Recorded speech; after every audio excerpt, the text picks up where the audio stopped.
بلوچ یکجہتی کمیٹی کی جانب سے صوبے بھر کی طرح کوئٹہ میں بھی سیلاب متاثرین کے لیے 3 روزہ امدادی کیمپ قائم کیا گیا ہے۔ تفصیلات کے مطابق گزشتہ دنوں مسلسل بارشوں کے باعث گوادر اور بلوچستان کے دیگر علاقے بھی زیر آب آ گئے ہیں اور لوگوں کے گھروں میں بھی پانی داخل ہونے کے باعث بڑا مالی اور جانی نقصان ہوا، جس کے پیش نظر بلوچ یکجہتی کمیٹی نے کوئٹہ اور بلوچستان بھر میں امدادی کیمپ قائم کیے ہیں، جہاں وہ عوام سے چند اور روزمرہ کے استعمال کی دیگر اشیاء جمع کر کے سیلاب متاثرہ علاقوں تک پہنچانے کا عزم رکھتے ہیں۔ اس موقع پر امدادی کیمپ کے منتظمین نے وش نیوز سے گفتگو کرتے ہوئے کہا کہ حکومت کی طرف سے کوئی امداد وغیرہ نہیں دیا جا رہا، تو ہم لوگ اپنی مدد آپ کے تحت جو ہے عوام سے اپیل کرتے ہیں کہ وہ گوادر کے لوگوں کی مدد کرے اور بلوچوں کی مدد کرے اور ان کو امداد دے۔ وہ جو بھی کر سکتے ہیں، کوئی دوائی، کوئی کمبل یا اپنی طرف سے مالی طور پر مدد کرنا چاہے تو کچھ بھی کر سکتے ہیں۔ ہم اپنی مدد آپ کے تحت بیٹھے ہوئے تاکہ عوام ہماری مدد کرے۔ بلوچ یکجہتی کمیٹی کی طرف سے جناح ٹاؤن کوئٹہ کے ساتھ ساتھ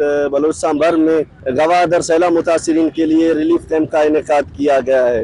اصل میں 2 گوادر ہیں، ایک وہ جہاں پر مصنوعی لائٹس لگائے گئے ہیں، ایک روڈ بچھایا گیا ہے لوگوں کے استحصال کے لیے، بلوچستان کے استحصال کے لیے، ایک وہ گوادر ہے جو اس وقت مکمل طور پر ڈوب چکا ہے سیلاب سے، گھر منہدم ہو چکے ہیں، لوگ بغیر شیلٹر کے، بغیر چھت کے آسمان تلے پڑے ہوئے ہیں، نہ انہیں خوراک میسر ہے، نہ انہیں میڈیسنز میسر ہے، نہ انہیں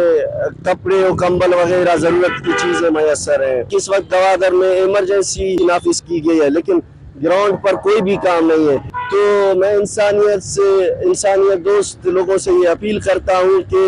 آپ لوگ آگے آئیں، ان فیکٹریز کی مدد کریں جو اس وقت بے سہارا و مجبور پڑے ہوئے ہیں۔ ان کا مزید کہنا تھا کہ حکومت کی جانب سے سیلاب متاثرین کے لیے امداد کا اعلان تو کیا گیا ہے مگر گراؤنڈ پر کوئی کام نظر نہیں آ رہا۔ ہم اپنی مدد آپ کے تحت سیلاب متاثرین کے لیے امداد اکٹھا کرنے نکلے ہیں اور عوام سے اپیل کرتے ہیں کہ آگے بڑھ کر بلوچ قوم کو اس مشکل وقت سے نکالیں اور اپنے انسان دوست ہونے کا ثبوت دیں۔ وش نیوز، کوئٹہ۔